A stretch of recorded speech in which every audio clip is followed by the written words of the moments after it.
Hey guys, it's Lennan. This is going to be a really hard video for me to make.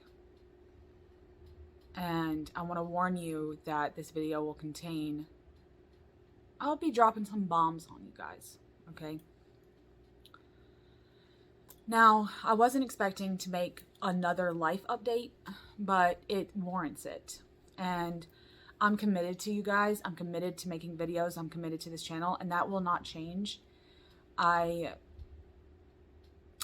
feel bad for leaving the channel with nothing. And I do want to thank everyone from the bottom of my heart for all their well wishes and healing hugs and vibes. They meant a lot to me because the parosmia from my last video, the condition that I developed, is still there, and I'm still dealing with it. It hasn't gone away, but no matter what I've done, it doesn't seem to be helping. It just is one of those things where my body is going to have to do it on its own. Like, nothing that I've done in terms of home remedies has helped. So if you need an update as to what that parosmia is and how I was going to deal with that, you can go to the very last video that I did. I'll leave it up in the cards for you. As a kind of a life update from that end of, I guess, the beginning of May was when I did that. And I'm still very much dealing with that.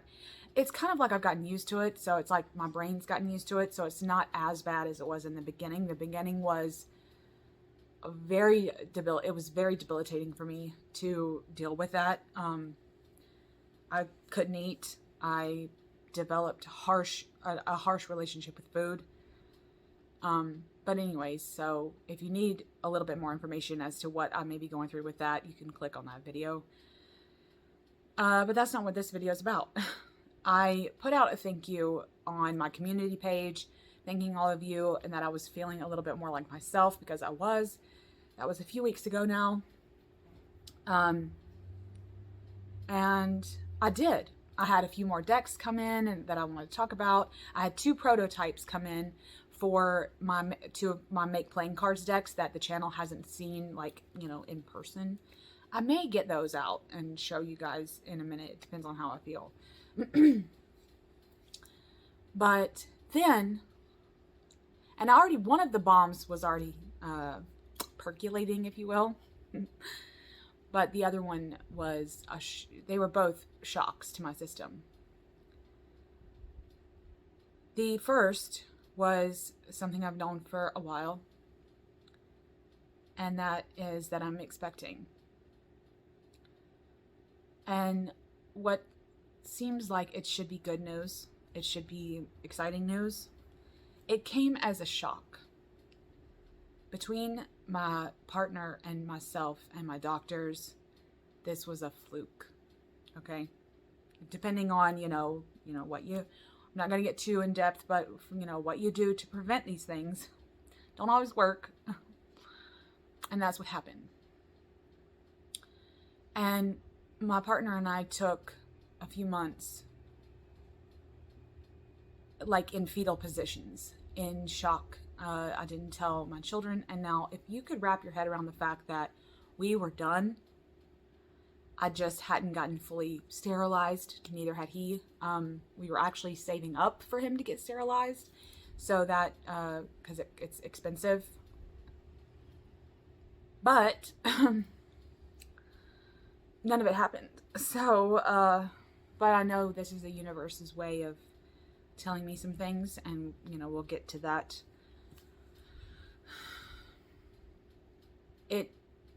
It wasn't something we were happy about. It was more of a shock at first. And if, like I said, if you could wrap your head around the fact that I have 2 teenagers, we were done having children. My oldest is starting high school this year, and he's 15, and my youngest is 13. 2 teenagers. We had them when we were quite young, and we were kind of looking forward to being empty nesters young. You know, we would still be young and vibrant enough to, like, travel and be well enough in health to be, a couple again without little kids running around. It's not going to happen now. So we took a few months just ourselves to know the news, and then we dropped the bomb on my children, who were really shocked. They didn't take it as well as I thought they would. They were pretty upset that if this was going to happen, why didn't it happen, 5 years ago, 8 years ago, when they would have grown up with this baby. So it's been quite a shock to us. And then we decided further to not tell anyone in the external family just yet. They're just going to keep it to us four until I could wrap my head around it. And then my dad got sick. And at the end of May, he went into the hospital for stomach pain. And they told us, after many, many tests, after many weeks in the hospital, they finally told us that it was terminal and that he had about 2 years to live. It would be an extensive treatment. His life quality wouldn't be very great, but he did have a two-year life expectancy.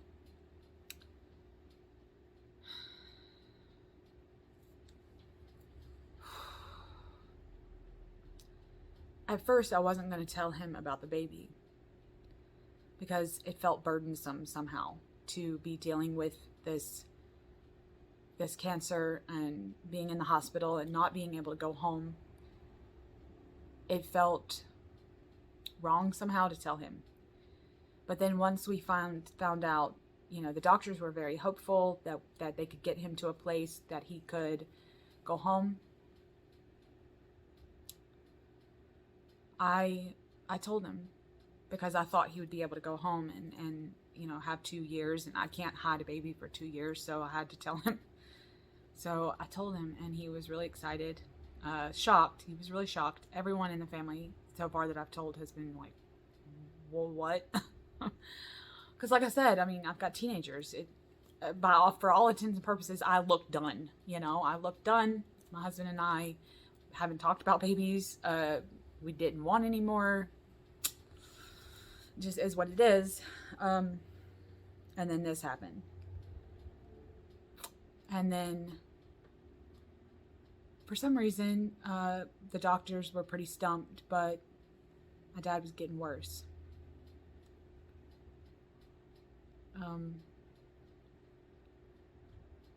And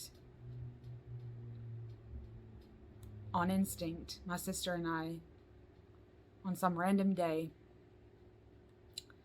decided to get in the car, and I left my teenagers at the house.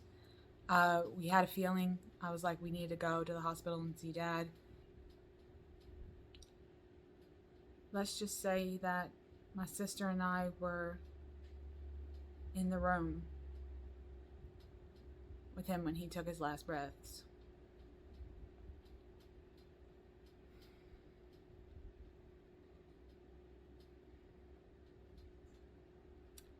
And I know I don't seem very emotional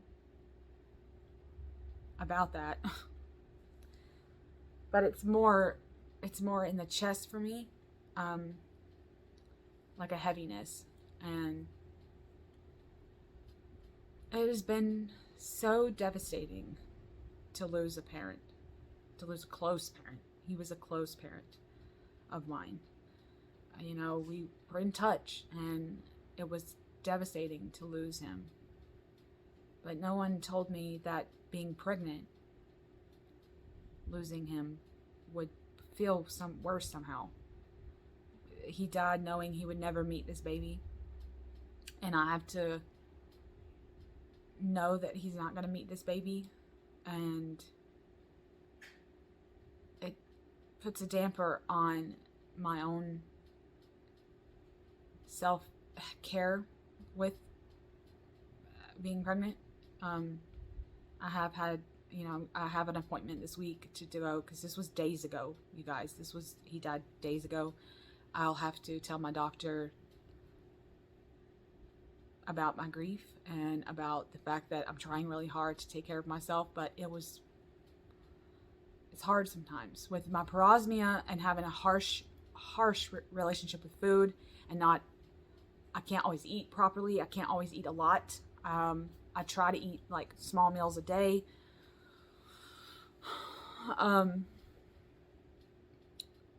But it doesn't always work. I still get like the dumpster fire, and so that's hindering being pregnant. And then because you have to eat, you have to be healthy, and then resting.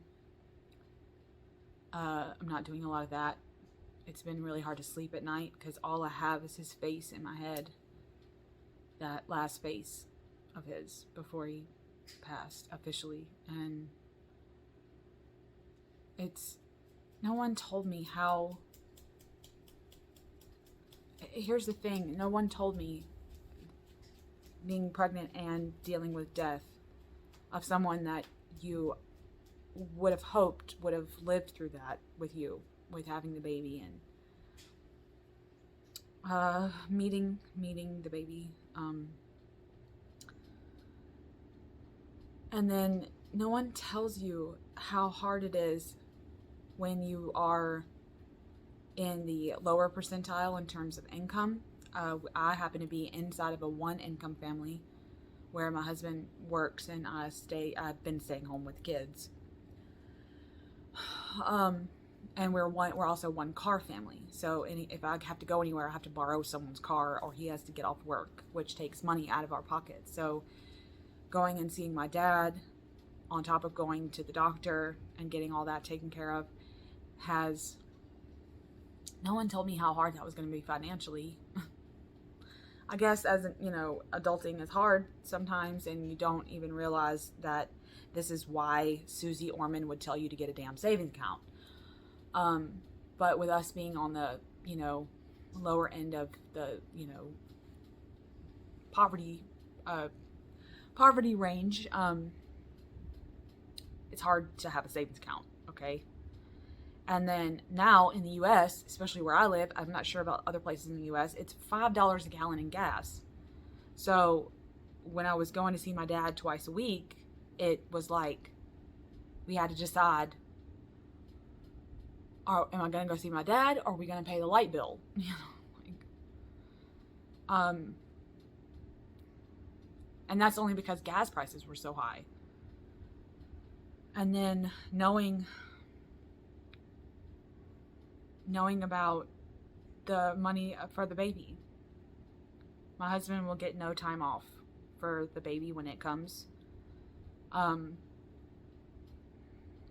He has to take vacation days for the funeral services that will be in a few weeks, the memorial service, and then the time and money of being the one that's doing all the work with my mom in terms of coordination, in terms of organizing funeral service, who's going to speak, who's going to cater food. My mom's not real computer savvy, so I've been like the other side of her scale to make up for what she can't do, because she doesn't have a computer, she doesn't have like email, things like that. So I've been doing all the work with that on that end, and trying to get in touch with people. I have other siblings, but they're not going to help, and not in a bad way, just because they don't. I don't know. We try to delegate who does what, and it's been hard to do work like coming up with writing the obituary, writing the eulogy, coming up with things with their picture on it, and then how to afford gas, then outfits. My kids have never worn a suit in their life. So we had to somehow rake up the money to buy them suits. I guess no one, because I've never dealt with this, no one told me how hard it was going to be to grieve while also grieving financially, but then feeling guilty about being happy about the baby you're growing inside of you. All of it seems like a roller coaster of what the fuck. And it's been so hard because the family, the extended family that's been calling for condolences and things like that, it's been so hard to grapple with, like, when is the time to tell people about this baby when everyone's got my dad on their mind, you know? And not that extended family needed to know, but you know how you do, you want to tell people. But then I've been having, like, my close family, like my aunts and uncles and things, you know, those people that I feel like would need to know. I've been having to tell them that dad passed away. Oh yeah, by the way, I'm pregnant. And this is not something that you want to ever do. Okay? It's not something that you want to say in one sentence. And it's been hard to think about the things like that I'll never hear again. But it's been even harder to know that my children, teenagers, we've gone to the boat, the lake. We have several camping trips a year on my parents' pontoon boat. We went on vacations together. My kids know, like, my children that are here knew him in a real way. And then to know that this baby won't, but except for through memories and through stories, it's never the same, really. It's not the same as knowing them, but those individuals. But I know that this baby was the universe's way of reciprocating the energies. It always has happened in my family. My grandmother died a year before I was born, and no other babies were born after she died but me. And my mom would always tell me that in countenance and attitude, I'm exactly like her, even though I never got to meet her. And I have a feeling, and it's happened for generations in my family. On both sides of my mom and dad's family, it's happened that way. When someone passes away, someone gets pregnant, and they lock in that energy. So I kind of feel like that's the universe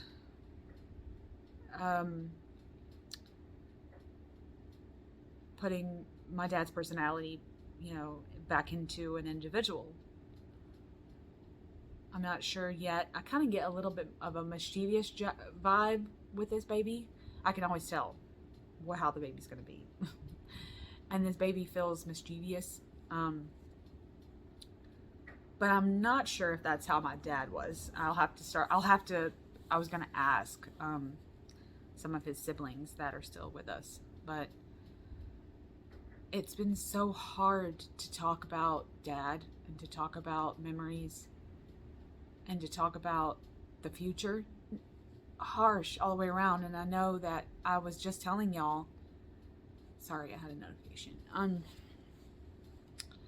I was just telling you guys that I was starting to feel like myself, because we had hope about my dad. My dad was in the hospital when I sent that community tab out, but we had so much hope then. They were going to get him home, and he was just going to live out the last of his 2 years or whatever. And then it just all happened so fast, and I don't know. I'm in shock from so many things. such in shock. I don't. But we've been trying to heal through this, but also take care of me. My husband's been super great about making sure I eat, making sure I nap, because I've been super, super tired with this pregnancy and super emotional. Even before we knew about Dad, I was super emotional. So it's been pretty hard. So now I no longer feel myself. I do want to get back on the bandwagon in terms of videos. I have so much to share with you guys, so much that I want to talk about. I love talking to you guys in front of the camera about my decks, about my witchcraft, spirituality, whatever. I actually had a lot of videos in the queue before all this happened. So I might start uploading those videos, even though they were filmed months ago and I just never had the energy to post them. I may start to put those out just so that the channel doesn't go dormant, because like I said, I want to stay committed to you guys. I want to stay committed to the channel, but I'm also trying to take care of myself through this, through my parosmia, on top of pregnancy, on top of grieving, which I never expected any of those three things. I mean, parosmia was bad enough, and then you tackle on a baby, and then you tackle on a death of a parent, a close parent. I have no idea what my emotions are. One time, at one moment, I'm rubbing my belly and talking and reading to my baby, and then the next, I'm crying because a memory of my dad will come up. And it's literally been, my body and my brain have no idea what is happening. Send virtual hugs, send your love through the waves of the internet. I love you guys. I'm glad that you're here. I'm glad that the tarot community is still flourishing, and y'all are putting out great videos for me to veg out to and binge to. I love you guys. I may not comment where I used to, but I'm here. I may be in the background. Keep doing y'all, and I love listening to you guys about your life, about your tarot practice, about your witchcraft practice, and I'm wishing all of you happier times right now. But I am opening up my PayPal for those who do want to donate. Like I said, it's been really harsh on just my family alone right now through dealing with this, paying for certain things. Gas alone has been crazy. So for those of you who would want to donate, I appreciate it from the bottom of my heart. I'm going to open my PayPal for donations. Anything will be appreciated with love and grace. And I couldn't even explain what $1 would do. So I will be opening the PayPal for donations through this tough time, but you're not obligated. I just love you guys, and I'm donating. I want you to know that I'm committed to this channel, and I will hopefully level out really soon and start putting better videos out. But I think about my word of the year, which was in January when I came up with it. It was essence, the essence of me, finding the core of me. And how beautiful is it to be pregnant with that word of the year, but to lose a family member? That's the core of me. To lose a parent, but then to also grow life. Like, isn't that the meaning of essence? That's me right there. My legacy. I was his legacy, part of it. And my baby will be my legacy. And it's just like the circle of life. He used to always talk about the circle of life and how everyone's going to die. And he was very open about that. He was very death positive, even though it's a burden on the living for the people left behind. But I know that the conversations we've had are the core of me. He and this baby and my legacy and the family. It's just, it blooms out like a mandala, and that's the core. How beautiful is that? So I'll be meditating on my word of the year, which is Essence of Lennan. I'm wishing you all a blessed day, and I hope that I get to come back soon. Love you guys.